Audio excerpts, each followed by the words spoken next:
it's changed from 69 to now, where the wives were expected to do everything.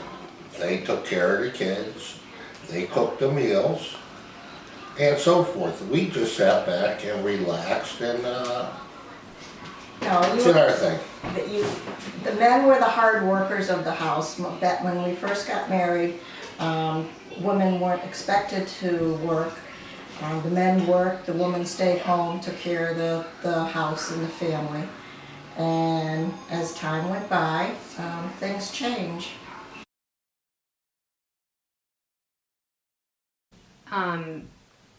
I think that the responsibilities of husband and wife should be very split down the middle.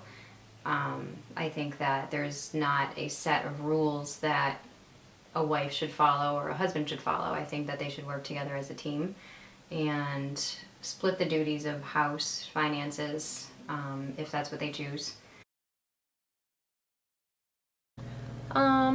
Okay. I think that there might not have to be specific responsibilities for husband and wife, but just that there's communication and maybe equal distribution of whatever they decide they want to do. Like, a woman doesn't have to raise the child. A man doesn't have to do all, like, the yard work and stuff like that. They can kind of split or distribute the jobs however they see fit.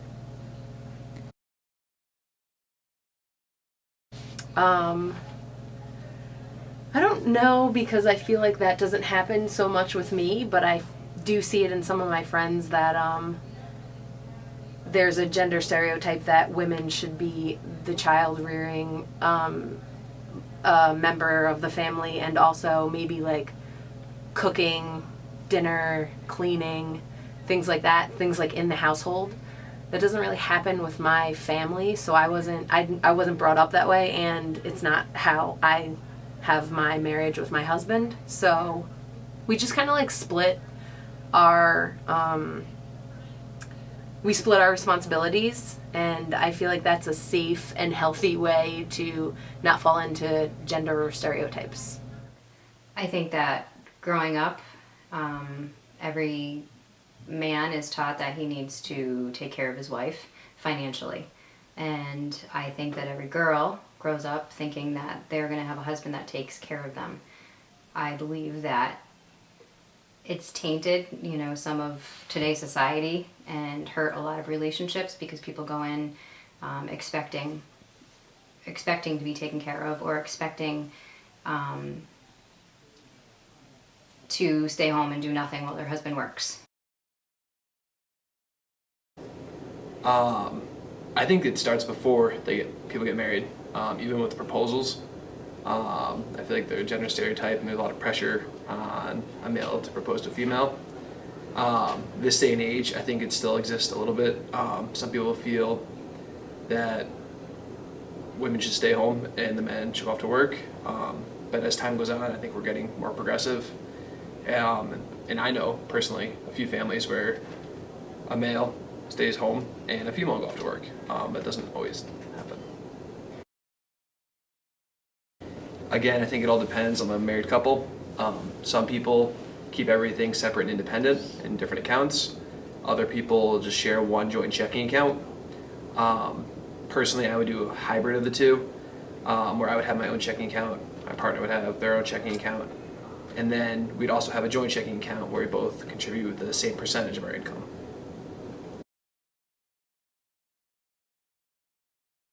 The biggest challenges is just being yourself and not someone else.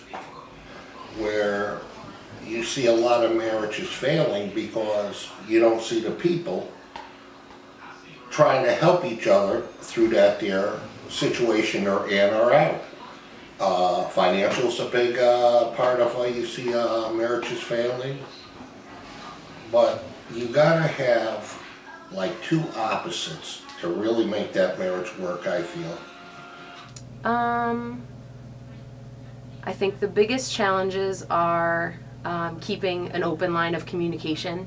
You have to try to tell the other person, your spouse, if you're feeling frustrated or underappreciated or whatever it is.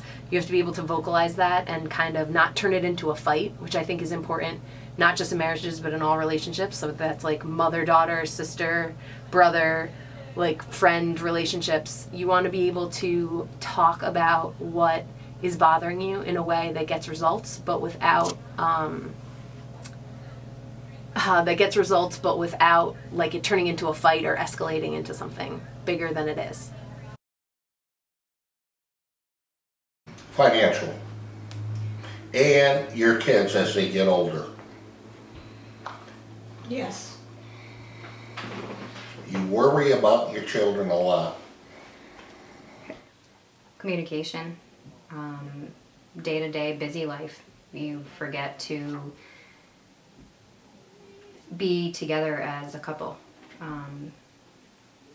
Everybody's going 100 miles an hour, and you forget to come home and ask each other how your day was. Instead, you bring home your work and your stress, and it just adds to problems in a relationship, and it gets worse and worse and worse as time goes by. I don't think there's traditions that people should have to follow. You decide what you want to follow and what you don't. What traditions do we follow? I'm not very traditional. I don't know. I didn't change my last name. My husband does most of the cooking because I don't know how to cook. He likes to cook, so he cooks. I take care of the dogs, which I think mostly is maybe that's like more of a male tradition, but I'm not sure. I think it's whatever you feel comfortable doing. There shouldn't be something where it's like men have to do this, women have to do this. I think that building your own traditions in a marriage is something that adds to the dynamics of a marriage. Create your own special traditions, create your own special memories, something that only you two can hold on together. I don't necessarily think that, I think, eating together every night is very important.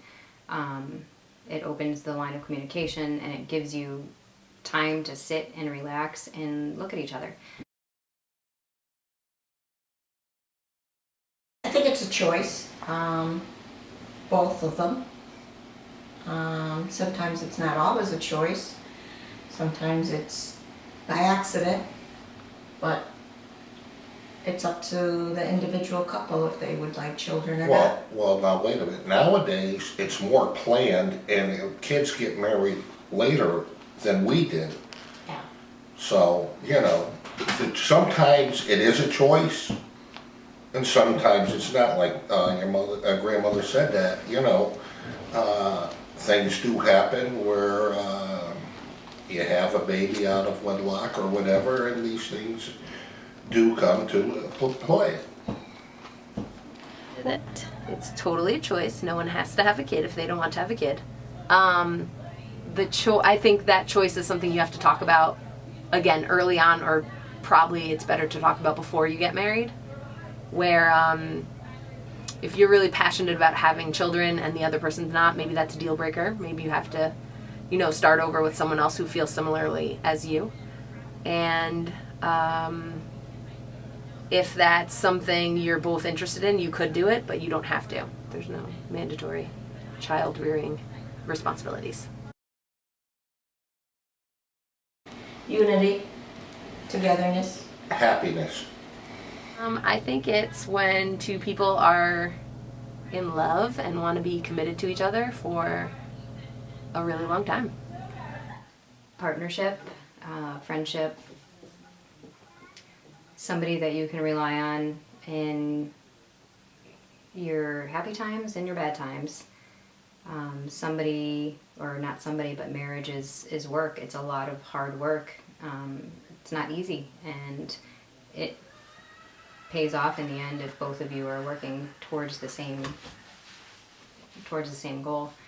Definition of marriage: it's two people agreeing to love each other and take care of each other for the rest of their life until death do them part, as cliche as that sounds.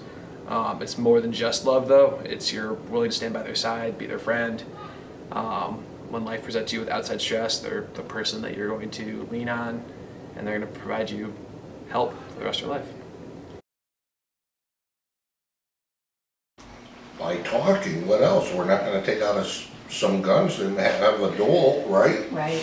Sometimes you wanna. Communication is the key thing in your marriage. If you can't talk, I don't think a marriage will last. You got to talk it out. That's this. You asked something else before. I think it goes back to communication. You don't want to keep secrets. You don't want to have like hidden resentment. You want to be able to be on the same page with your spouse, like you're a team. I am the mom. I'm a single mom, and my role is taking care of everything. You know, taking care of the kids, cleaning, scheduling, everything you can possibly think of. So as time has gone on, we here in Connecticut or New England or the East Coast, we've gotten a little bit more progressive. The gender roles have been bent at this point in time. We've even changed what the definition of a marriage is. Even this past year, the past couple of years of who can get married. And it's just becoming a little bit different. We also have had more divorces now than we have had before though. So some people, not everyone, might be considering marriage maybe something that's not as bound or lifelong as people have before. Some people might argue that it's not being taken as seriously, but I don't agree with that. I think we see a lot more options, a lot of different style families where there might be same-sex couples, there might be divorced, remarried couples, extended families, things like that. And I think that's all normal now. It's becoming more and more normal. And I like that. I like that we're including more variety. It's not just like man, woman, have to have babies. Woman stays home, takes care of babies, maybe doesn't have a job. Guy goes out, earns all the money. It doesn't have to be like that. And I think that's better because there's more options for people.